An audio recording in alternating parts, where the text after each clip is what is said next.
Hello, Connecticut, and welcome to the Paid Leave podcast. The title basically says it all. I'm Nancy Barrow, and I will be delving into this new state program and how it can help you and your family. This podcast will give you information you should know about Connecticut Paid Leave and maybe just a little bit more. Connecticut Paid Leave brings peace of mind to your home, family, and workplace. Welcome to the Paid Leave podcast. National Hispanic Heritage Month begins each year on September 15th and goes through October 15th. And this month celebrates the cultures, histories, and contributions of people from various countries like Spain and Mexico, the Caribbean, Central and South America, just to name a few. And the start date coincides with the Independence Days of several Latin American countries. Hispanics and Latinos have played a major role in the U.S. population growth over the past decade and are now the second biggest population in the United States. In Connecticut, according to a recent report, it says just over 637,000 people identify as either Hispanic or Latino. I have a few guests joining me today in the conversation. First are the co-chairs of the Stratford Hispanic Heritage Committee, Gladys Ramos and Olga Pena. Thank you both for being on the podcast, ladies. Thank you for asking us to join you. Tell me a little bit about what the Stratford Hispanic Committee does and what you do as co-chairs. It's pretty cool there's two women as co-chairs, I might add. Just to give you a little history, we've been doing this for 19 years. This will be our 20th year coming in 2025. And I was Gladys's first volunteer. So basically what we do is we volunteer to make these events happen. And during the year, we have the Latin Festival, which is also under the umbrella of Celebrate Stratford. And that came 10 years after we started celebrating in Stratford Hispanic Heritage. The town really embraced us as being a focal point of the town. As Stratford is growing to be a large population of Hispanics here in town, we do that. We celebrate Three Kings. Our main focus, personally, my main focus has always been education, empowering our children to do better. And so what we do is we raise monies to give scholarships to Hispanic youth that are either involved in the Hispanic community or want to be involved with the Hispanic community and want to continue their education in college. So that's really our focus. Right now, we're working on having a gala in February of 2025 to raise funds as well for the scholarship. What we do and what we're allowed to do with the town of Stratford is celebrate events that are important in the culture, in education, and the people embrace it. Olga mentioned Three Kings. The first Sunday in January, in many Spanish-speaking countries, Three Kings is celebrated as a big deal. I mean, I remember when I came from Puerto Rico as a little girl, I remember in the town I lived in, it was celebrated. And the people come together, the children are invited to come. We have a small celebration. We give them gifts. We have community services. They donate gifts to us. And it's just a fun day of a little snack, of music, and it's reminding the children of their culture. And many of their culture, we celebrate the kids, so we do that. Olga also mentioned the scholarships. Now in a month or so, we start getting applicants from Spanish, Latino, Hispanics, children that want to go to college.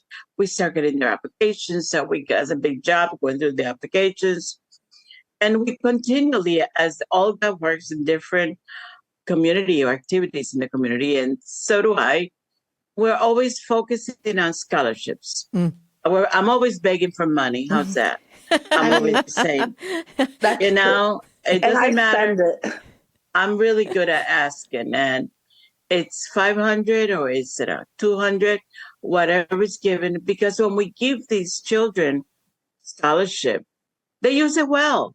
I remember years back, and still some of the students, when I see them in the community, they go, you know that $200 scholarship you gave me, but I bought a computer and it still works. I mean, whenever there's an opportunity and we're invited to speak or we're invited, Olga participates in, like I said before, many of the community committees and boards, and so do I. So people know when they see us, they run because we might be asking for money or for someone to volunteer. or somebody to volunteer. Basically, we bring out our richness. I mean, we have so much to give and so much to learn from because it goes vice versa. Mm-hmm. We have the Hispanic community, enriching their lives with, non-Hispanic traditions and we do the same. So to us, it's a beautiful blend of cultures as we celebrate Hispanic heritage. Well, tell me a little bit about growing up in the Hispanic community. I mean, you were talking about your childhood from Puerto Rico and coming in. Do you have a favorite memory from your childhood where you felt strongly a sense of belonging in community? Are there certain memories that you have as growing up? My memories are church. Our mother used to take us to church and celebration of, like I mentioned, the Three Kings, the food, the smell of the food, holidays. I mean, holidays are so important in our community, like any other community. It means a lot to us. Family, everything is a family member. I'm a first generation American here, brought up in Brooklyn. My parents are Puerto Rican and they came here in the 40s. And so my memories were really family, foods, speaking Spanish to my mom, which was very important. And to this day, I'm bilingual. My children, I think I've passed that on to my children. Some of my children, I have two children. My firstborn is better at it than my second, but she's working on it. The fact that we have family, religion. I remember in Brooklyn in the apartments celebrating Three Kings with my aunts. I think that was very important to us. The religion was key, faith, love, family. Mm. And the only thing that my parents, I remember being empowered to be educated. Make sure you do your homework. Make sure you go to school. It's important. Don't do anything until that's all done. That's empowering your children to do better. Yeah, I think that's really important. Tell me about the food and the music and the dance. Why is that so important to the Hispanic community? It's so rich, so rich and so flavorful. The people, we tend to be loud, but yet we tend to have a lot of fun with each other. So I think Hispanics takes life lightly. We play hard, we work hard, and so that's really key about our culture and our foods and dance. I mean, how could you not want to dance merengue and salsa? We have so much fun. Every time we go to an event or something and there's a celebration and there's a wonderful band or a wonderful group dancing, we recruit them and we bring them to our celebrations. At our festival, the most important thing is the food and the dancing. Mm-hmm. We make sure we have a dance floor now. And this year was bigger. Do you prefer to speak Spanish when you're with other people in your community? I mean, I know that you mentioned that, Olga, with your family, that you think it's very important that you give that to your family and you continue that. Do you prefer to do that when you're with other people in your community? I think Spanglish has become very popular. I'll talk with my kids and my family and friends, both in English and in Spanish because I am bilingual. But, again, we do like to speak both languages. Sometimes you kind of, take a step back because it could be a little rude to do that in front of people that don't understand the language. Mm-hmm. So I think that we're very conscious of that. And maybe that's why Spanglish has become an issue. No, I think I enjoy speaking Spanish with Gladys sometimes. We speak English. It depends on what we're doing and how we're doing it. I love speaking Spanish. You need to be aware of your surroundings when, people don't understand. I think a long time ago, people used to feel uncomfortable. Nowadays, you are surrounded by so many languages. It's like at the store, you hear one language, another. So I don't think people feel as offended as they do. I love speaking Spanish. I really do it. And like I said, as a former Spanish teacher, it was fun.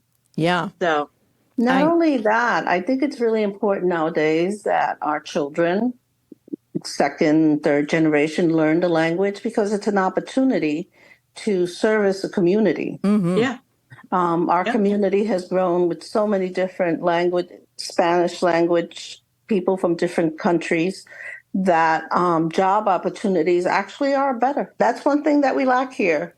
We lack educating our children in many languages. It doesn't have to be just Spanish. The biggest language that's spoken in the U.S., I believe, would be Spanish. It is. But, in Europe, people speak various languages again. they do. No problem. So I think that that's something that our country should really be looking at. What would you like people to take away from Hispanic Heritage Month and from this podcast? What would you like people to know who are watching or listening? Maybe once in a while, just be friendly to people. Just appreciate people and their culture and respect it. That's what I think. I think that whether you're of Hispanic descent or not, I guess we should all try to be cordial to each other, understand each other's culture. But as a Hispanic, as a first generation Hispanic and raising children that are born here in the U.S., I'd like Hispanics to understand that it's important to empower our children, whether you're Hispanic or not, empower our children to do better, educate, get involved, to be a part of the community, take a seat at that table to make sure that others are doing the same. Gladys and I have worked so hard in this community, and we see that I know it's hard when you work and you have children and family, but we've done it and you can do it too. So be part of the community, be part of where you live, teach your children Spanish if you can. You even should learn Spanish and continue the culture that we have. We all have different diverse cultures, but yet, like Gladys says, our tagline, together we are one. And that's really cool. It's really important. It's really nice. Again, I think that the American community love Hispanic foods. I think they love the music. Not all, but, for the majority, everyone, I really enjoyed coming to this festival because I really look forward to it every year. So it's a rich and empowering community that we are. So we need to continue to grow. And how can people contact you at the Stratford Hispanic Heritage Committee if they wanted to help you or volunteer? They could contact us. We have our email and our information on Facebook. Also, I would like to make it a point that we are looking for sponsors for our gala. Our gala will be February the 8th, 2025. And that money we get are for scholarships. We need to give more money, more scholarships to the children. And now we're thinking of adding some of the other high schools from the area so we could give more. Support Hispanic businesses, support the Connecticut Leave, and just have fun. I think that wraps it all up. I want to thank my guests, Gladys and Olga, the co-chairs of the Stratford Hispanic Heritage Committee, for joining me to talk about Hispanic Heritage Month. Thanks for being on the Paid Leave podcast. Thank you for having Nancy. us. Bye-bye. Bye. Bye. Now joining me to talk about Hispanic Heritage Month is the current president of the Hispanic Chamber of Commerce of Greater Bridgeport, Andrea Torres Fodor. Welcome to the Paid Leave podcast, Andrea. Good morning, Nancy. Thank you very much for the opportunity. We're excited to be here. Thank you for giving us the space. Of course. And why don't you tell me a little bit about what Hispanic Heritage Month means to you? Well, Hispanic Heritage Month is incredibly important to me as a woman that was born and raised in Ecuador and moved to the United States at a very young age. I was actually very excited to learn that in the United States there was a whole month focus to celebrate the heritage that comes from all of our different countries. To me, is an opportunity to just highlight the beauty of what the Latino culture in general is, and to give others from the different communities the ability to learn a little bit more about who we are, how vibrant our culture is, how there's so many facets to who we are. We are more than music, and we're more than just a different language. All of the different Latin American countries, the Hispanic countries, have their own little flavor. And, knowing something about Mexican food or Mexican culture is valuable and is special. You may be missing out on so much more if you don't get to embrace the whole Latino culture, the Hispanic community. So if you go down, down the hemisphere, and you start with, Mexico, Nicaragua, Guatemala, Central America in general, then you come down to, Venezuela, Ecuador, Brazil, like all these different countries who are so vibrant and so similar and yet so different. I think that is an opportunity to highlight that each one of our countries has its own identity, united by the common ground, which is we speak Spanish. Right. Tell me a little bit, paint a little picture of Ecuador for me. Well, I'm going to be a little bit biased, but I will tell you that Ecuador is incredibly beautiful. One of the most important parts about my country is the natural beauty that it has. So Ecuador is a small country located right on the equator, right on South America. North to us is Colombia, south to us is Peru, and we have Pacific coast. So because of the Andes Mountains that cross through Ecuador, we have a beautiful biodiversity. We have four natural zones. We have the highlands, that is all of the Andes cross through the center of a country. Then the Amazon forest. We have the coast.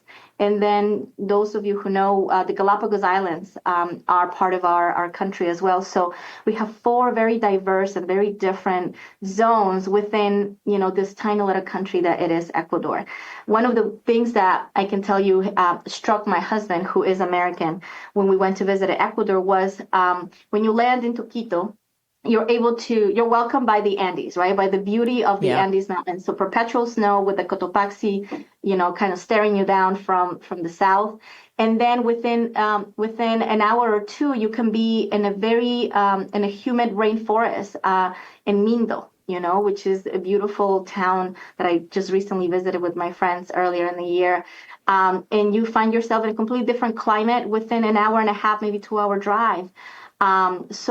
So that is what makes my country, Ecuador, so very special and so beautiful. Well, now you have made me want to go buy a plane ticket and go down and visit your country, because it sounds incredible. Why don't you tell me a little bit about what you do at the Hispanic Chamber of Commerce as president, which I think is fantastic as a woman as president. I'm all for that. Thank you. The Hispanic Chamber of Commerce has been serving the Latino business merchant community for over 50 years. I was fortunate enough to get connected to the chamber about right before COVID. I want to say maybe 6 years ago. And very quickly, I found out that there was definitely opportunities for me to get involved with the business network community in the greater Bridgeport area and beyond.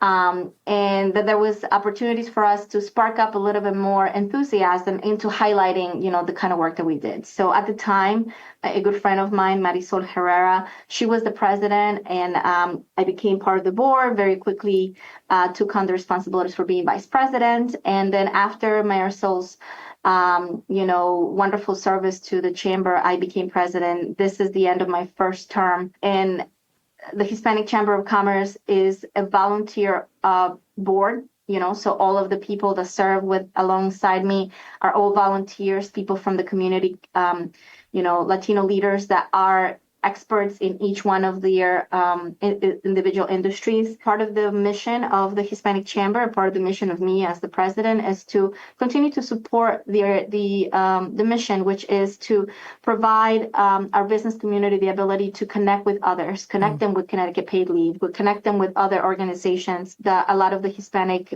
merchants are not even aware exists. There is a great growth in the Hispanic community. One of the reasons behind that is the acknowledgement that there's some of those merchants who might have gone and worked for somebody else and have learned their trade, know that their business is something that they can do, and they're like, you know what, I can do it on my own. So part of the education that we provide is exactly that, saying, we can teach you how to set up your LLC.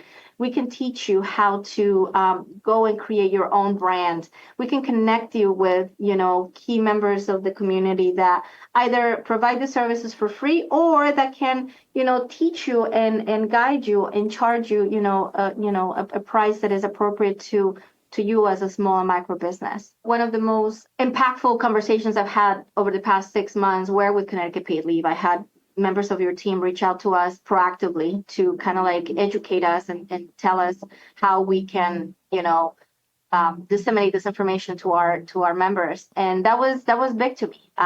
It was important for me to understand and to realize that there was true partnership coming, from your agency, seeking the opportunity to educate more and to do what your job is to do, right? To let people know that these benefits are available to them and that they can take advantage of them if they need them. Yeah. Because as I had mentioned to you in the past, just before, it's not part of our culture. In the Latino culture, you work and you work and you work, and if you're sick, you keep working because in our it's embedded into our way of being raised almost. That you just work, you kind of like muscle through it, and there's nothing wrong with the strong work ethic. Yet when you need something, if the possibility is there for you to take advantage of it, then that's something that we need to share with those who can benefit from. Can you tell me a little bit about the 2024 Latino Business Expo? It's at the Knowlton in Bridgeport on October 18th, and I hear it's a lot of fun. So what can we expect? We're going to be tabling there and getting our information out to all the small businesses that you have and all the people that come. So tell me what we can expect.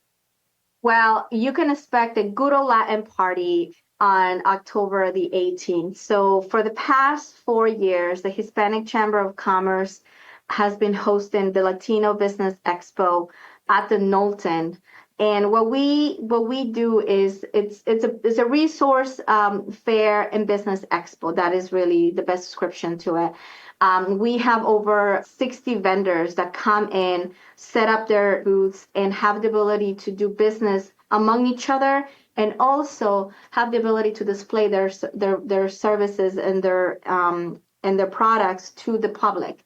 This event is open to the public and it's free to the public. And, it is a wonderful celebration of Hispanic Heritage Month in the Latino business community as a whole. We have, all different industries being represented. Large banks. We have, M&T Bank is our main sponsor, and we could not possibly do that without them. We have Cabanillas and Associates, who is our title sponsor. They are, an immigration law firm that recently has expanded their operations here in the state of Connecticut, and a variety of different businesses there. So what to expect? You can come in and enjoy a wonderful evening filled with information, entertainment. We have an open bar open throughout the entire event, and food samplings from our members. That is something that we take pride on. When we are looking at events that we host, the Hispanic Chamber looks into our members first. We go back to our members and say, hey, member A, this is the kind of business event that we're trying to do. Are you interested in catering it? Can we give you the business first? And oftentimes they say yes. So you are not only going there to see a variety of different vendors, but you are seeing the members of the chamber being fully represented. What would you like people to take away from Hispanic Heritage Month and from this podcast? One of the things that are important to me is to show that, for me, representation is key. Being given the spot in your podcast to be able to come in, talk on behalf of the Hispanic Chamber of Commerce and on behalf of my community, it is a great honor for me. So learning that you can do more when you put the time and the effort into it, and when you really want to highlight something beautiful about your culture, your household, your family, your job, there's ways to respectfully do that and broadcast it and share it with the public. And Hispanic Heritage Month to me is more of an opportunity to really engage with others, right? Go beyond just, oh, it's Hispanic Heritage Month. They get a whole month to themselves. The perspective, in my opinion, what I would like for people to take out of this is, here's my opportunity to learn something different about the people that live around me. There is a great amount of Latinos that live in the United States. Spanish is the most spoken language other than English in the United States. So for those in the community who may not know enough about us, engage. We want to learn more about you, learn a little bit more about us, because I do truly believe that it is that the differences that we have, the beauty of our backgrounds, is something to celebrate and embrace for growth rather than to divide us. So Hispanic Heritage Month is a good opportunity for you to just learn, open your senses to all that Hispanic culture can bring to you, and find yourself pleasantly surprised to learn maybe something that you didn't know before. Yeah, I think enriching your life and learning more is always important, right? It's always important to learn. Of course. How can people contact you at the Hispanic Chamber of Commerce of Greater Bridgeport? You can visit us on our website. Our website is www.hccgb.org. That is www.hccgb.org. Or you can email us at info@hccgb.org. Any final thoughts about Hispanic Heritage Month or Connecticut Paid Leave? Connecticut Paid Leave, in my opinion, has been an eye-opener, and it has been one of those things that I'm very proud to share and to learn a little bit more about. I myself received a wonderful education from when you and I had a conversation about what as an employee of a company you should do to protect yourself and what the possibilities to support others are. The caregiver a portion of the Connecticut Paid Leave is something that is really important, and it hits home with the Latino community because, as you may be aware of, in the Hispanic community, multi-generational homes are the norm. They're not the exception. Mm-hmm. Multi-generational homes like mine, where I have my mother who lives with us, are the norm. And knowing that in the event my mom was sick and had some surgery that require support from me, who is her caregiver, and the Connecticut Paid Leave is there for me to potentially take advantage of that if that became, an event for us, is huge. And I don't think a lot of people realize that. So there is different, parts of the Connecticut Paid Leave Act that, I think are important to note. But in my opinion, the Caregiver Act is something that directly affects and supports the lifestyle of the Hispanic community in the state of Connecticut, because as I just mentioned, multi-generational homes are the norm for us, not the exception. And as you have an aging parent with you, the needs are simply just there. They just, as part of the aging process. So I think that is one of those things that I really would love for the listeners to dive a little bit more into and to come in and talk to you guys about on the day of the event. Well, thank you so much. And we're so happy that we have this partnership. I think it's very important. Like you said, family is huge. And that's one of the things that we support. We support families. And it's terrible that you'd have to choose between your job and taking care of a family member who's sick, especially in a tragic situation like that. We have the great things like we'll give you up to 12 weeks of income replacement if you have a baby or if you're adopting or you're fostering. Like those are wonderful things. But when you need it, when someone is sick, it's really nice that it's there. And I'm thankful that we have this wonderful partnership. And we're really excited about partnering with you and being there on October 18th. We thank you for supporting us. We thank you for reaching out to us.